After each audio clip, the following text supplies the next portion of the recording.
If you've been avoiding prayer because you feel unworthy, if you keep telling yourself, I will come back when I am better, even hearing the word Salah makes your chest tighten a little, this video is for you. Not for the version of you who has it all together, but for the version of you who still wants Allah quietly, imperfectly, and honestly. Assalamu alaikum queens, you're all welcome back to my channel. And if you are new here, my name is Zaina, but you can call me Z for short. Here we talk about all things faith, self-care, self-love, confidence, personal growth, and healing, while embracing a balanced Muslim lifestyle that is pleasing to Allah. If that resonates with you, please subscribe, turn on your notifications so you don't miss out on any of my videos.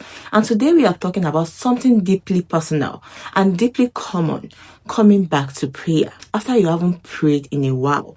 Not with guilt, not with fear, not with the feeling that you have to explain yourself, but with mercy. Let's be honest for a moment. Most people don't stop praying because they don't believe in Allah anymore. They stop because they feel ashamed. Ashamed that they miss too many prayers. Ashamed that their life doesn't look Islamic enough. Ashamed that they keep making the same mistakes. So instead of coming back imperfectly, they stay away completely. Not because they don't care, but because they care too much and don't know how to return without feeling exposed. And that avoidance slowly turns into distance. Not distance from Allah, but distance inside yourself. Queens, you might recognize this pattern. You think about praying, but then a voice in your head says, what's the point? You are inconsistent anyway. And you tell yourself you will start fresh on Monday, then next Monday, then after Ramadan. Then when life is calmer, and before you realize it, day turns into weeks, week turns into months, and prayer starts to feel like something you are too far to return. That voice doesn't sound loud or dramatic. It sounds quiet, logical, almost protective, but it is built on shame. Here is the truth we need to sit gently with. Allah did not design prayer as a reward for perfection. Salah is not a price you earn by being good enough. It is a lifeline. And lifelines are not reserved for people who are doing well. They are extended to people who are struggling. The idea that you need to fix yourself before coming back to Allah is one of the biggest misunderstandings we carry, because Allah doesn't wait for the polished version of you. It meets you where you are. Queens, shame convinces you that your past disqualifies you. Your inconsistency defines you.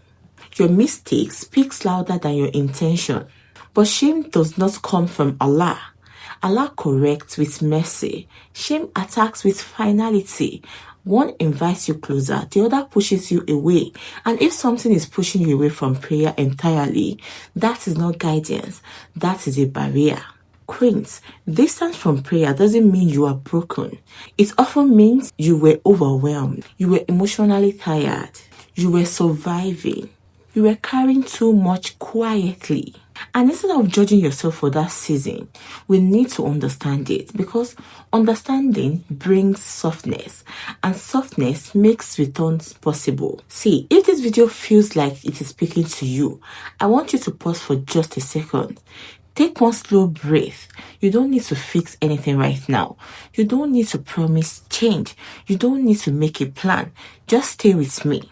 One of the most damaging lies we internalize is this: I will come back to Allah when I'm better, when I pray more consistently, when I stop struggling with these habits, when my life looks more put together, when I feel worthy again. But here is the truth we rarely hear clearly. Allah has never asked you to fix yourself before coming back to Him. That idea didn't come from faith. It came from fear. And a lot of us confuse Allah's voice with our own inner critic, but they don't sound the same. Your inner critic says, you always mess up. You are inconsistent. You don't deserve to pray right now. But Allah's message say, come anyway. Return anyway. I already know, come anyway. One voice shames you into silence, the other invites you into connection. And it is important to recognize the difference, because the voice you listen to determines whether you return or stay away. Coming back to prayer does not mean becoming suddenly consistent, feeling spiritually motivated, crying every time you pray, fixing your entire life overnight. Coming back means choosing one moment of connection, even if it is awkward, even if it is short, even if you don't feel emotional. Prayer is not invalidated by discomfort. In fact, many returns begins with discomfort. Now, let's talk about something gently but honestly. A lot of women carry the belief that Allah is disappointed in them, not angry, not distant, just disappointed. And disappointment feels heavy because it makes you want to hide. But the image of Allah, the one who waits with crossed arm, tallying your mistake, that image is not rooted in who Allah actually is. Allah already knows your inconsistency. Your struggles are not new information to Him, and yet He still leaves the door open every single day. We often treat mercy like it is the final option, like I've failed everything else, so maybe mercy is all I have left. But in Islam, mercy is not the backup plan, it is the foundation. Allah introduces Himself with mercy before anything else.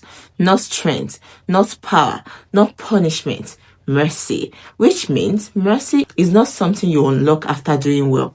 It is something you return into when you fall short. Another reason people avoid coming back to prayer is this quiet fear. I have missed too much, missed prayers, missed time, missed consistency, and that fear turns prayer into scoreboard instead of a meeting. But prayer is not about catching up with the past. It is about meeting Allah in the present. Allah does not ask you to rewind your life before approaching Him. He asks you to come now as you are. Queens, you don't need a dramatic comeback. You don't need to pray all 5 perfectly tomorrow. You don't need to suddenly feel spiritually high. Sometimes return looks like one prayer, one dua, sitting quietly after wudu, saying Ya Allah without words. Small returns still matter, because Allah does not measure sincerity by size.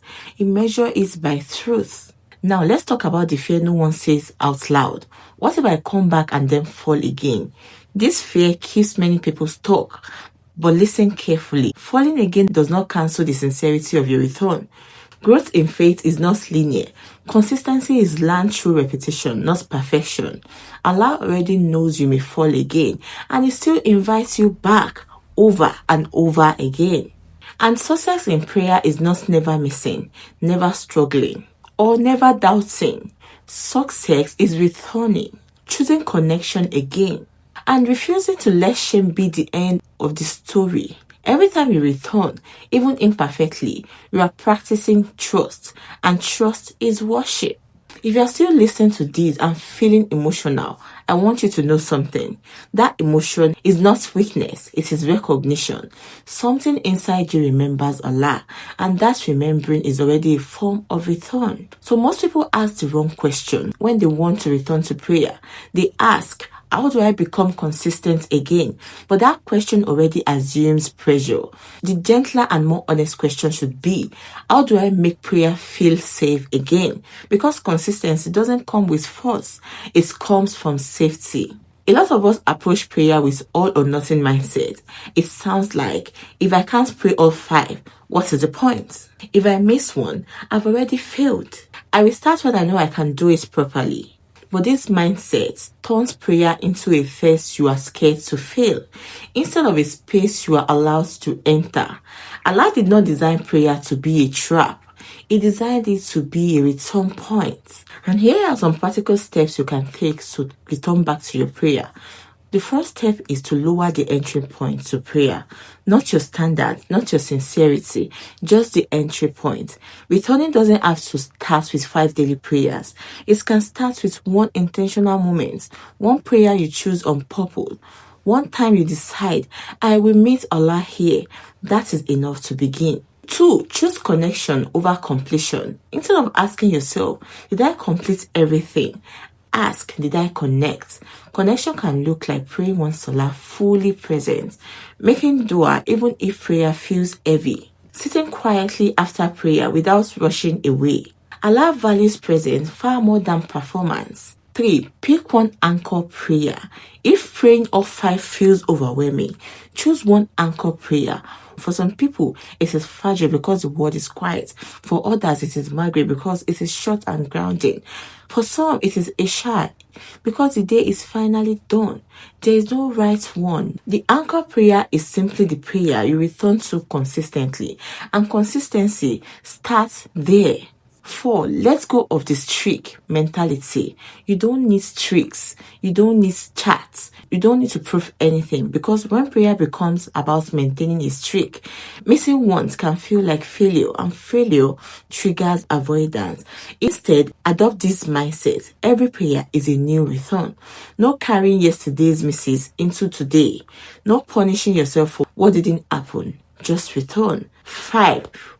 Stop waiting to feel ready. You do not need to feel spiritually ready to pray. Readiness often comes after the act, not before it. If you wait to feel motivated, inspired, or emotionally moved, you will keep postponing your return. Prayer is not something you do because you feel close to Allah. It is something you do to become close to Allah. Now, let's talk about something no one normalizes enough. Prayer can feel awkward when you return. You might feel emotionally distant, unfocused, mechanical, like you don't know what to say. That doesn't mean prayer isn't working. It means you are rebuilding intimacy, and intimacy takes time. You wouldn't expect closeness to feel natural immediately after distance, and prayer is no different. You don't need long recitations.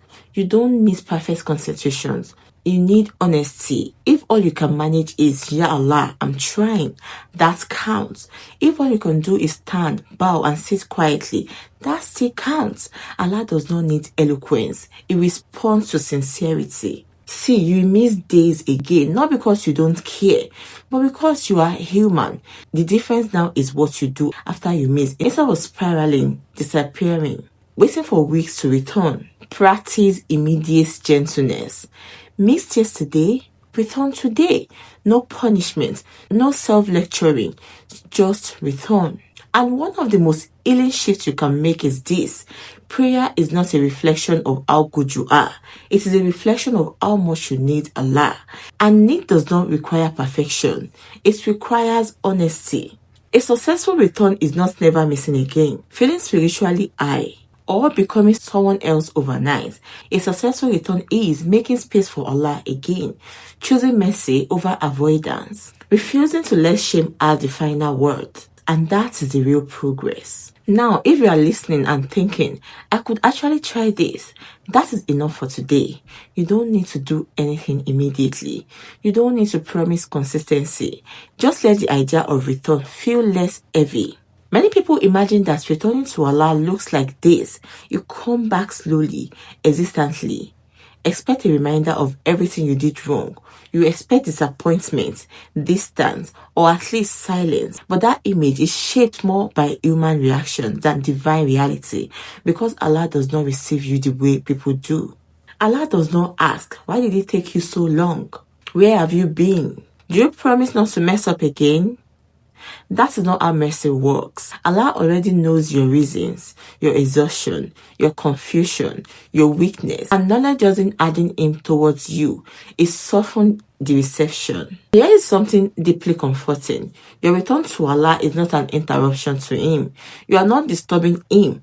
You are not inconvenient. You are not late. Allah does not sigh when you turn back. He does not hesitate. It does not delay mercy until you prove something. Your return is already anticipated. Returning to Allah is an act of humility, and humility is beloved, not because you fell, but because you turn back, aware of your need. When you come back knowing you are imperfect, you are not pretending, you are honest, and honesty is the foundation of real worship. Allah does not compare how quickly you come back, how long you stayed away, or how many times you've fallen before. It does not rank your return against someone else's consistency. Your journey is not graded on a curve. It is seen in context, and context matters to Allah. When you return, even quietly, something shifts. Not because you did something impressive, but because you reopened the connection. Prayer realigns the heart. Even if your mind wanders, your focus isn't perfect. Your emotions feel flat. The act itself is alignment, and alignment doesn't always feel dramatic. Sometimes it feels subtle, quiet, like relief without explanation. And Allah does not wait for you to climb towards Him. He meets you where you are standing. If you return broken, He meets you there. If you return tired, He meets you there. If you return unsure, He meets you there. You don't need to bring confidence with you. Just presence. Shame survives in distance. It weakens when you turn back because shame depends on the idea that you are alone. But when you stand in prayer again, you are reminded you were never abandoned. You were never cut off. You were just away. And away is not the same as rejected. And this is important. Allah does not bring up your past to humiliate you. It does not remind you of your mistakes to keep you small. It allows remembrance only if it leads to growth, not self-destruction. So if remembering your past only makes you want to disappear, that voice is not from Him. You don't need to feel strong when you return. You don't need certainty. You don't need to know how. You don't need to know what comes next. Allah does not ask you to arrive with answers. He receives you as you are, and often the answers comes after you return, not before. Prayer is not just something you do, it is something that holds you. Even when you don't feel held, even when your emotions lag behind your actions. Consistency doesn't come from force, it comes from familiarity. And familiarity grows through repetition, not perfection. You might return multiple times, you might fall again. That does not mean your return was fake. It means humanity is intact. Allah's mercy is not fragile. It does not wear out. It does not diminish with repetition. If anything, returns deepens understanding. If you are feeling emotional right now, don't rush to interpret it. Just let it be. Some truths don't need analysis. They need space. There is an identity many women carry quietly. Like, I am the one who stopped praying. And that identity becomes heavy. It shows up as hesitation, self-doubt, distance, the feeling that you are always trying to catch up. But here is the truth. That identity is outdated. You are not the one who stopped praying. You are the one who returns. And that shift from what you did to what you choose changes everything. Returning to Allah is not a single event. It is a posture. It is quiet decisions you make again and again to turn back instead of turning away. Some days you will return with strength, some days with exhaustion, some days with clarity, some days with confusion. All of them still count because return is not about consistency. It is about direction. And this part is very important. You don't need to tell people. Explain yourself. Justify your journey. Make a public declaration. Some returns are meant to stay quiet. Some returns are between you and Allah only. And private sincerity is often stronger than public performance. Let your return be intimate. Now, as you move forward, there will be days you pray easily and days you struggle. When the struggle comes, remember this. Mercy is not something you visit once. It is something you live inside. So when you miss, don't punish yourself. Don't disappear. Don't restart your identity. Just return again without shame, without delay.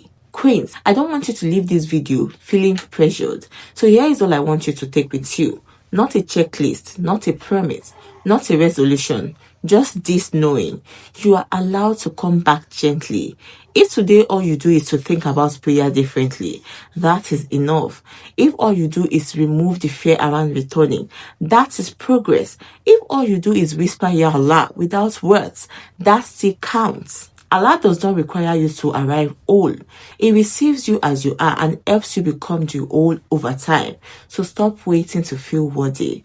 Worthiness was never the requirement. Now, to the woman who has been watching quietly, you didn't click this video by accident. Something in you still wants Allah. That wanting is not something to silence. It is something to honor. You are not late. You are not rejected. You are not disappointing Allah. You are simply returning. So from this point on, when shame tries to speak, answer it with mercy. When fear tells you you've missed too much, answer it with presence. When you fall again, answer it with return. That is how faith grows, not in perfection, but in persistence. Finally, queens, growth does not mean never falling. It means never letting shame decide when you come back. And I'll see you in the next one, inshallah. As always, don't forget to look good, smell good, feel good, and be limitless with Allah. Assalamu alaikum. Peace.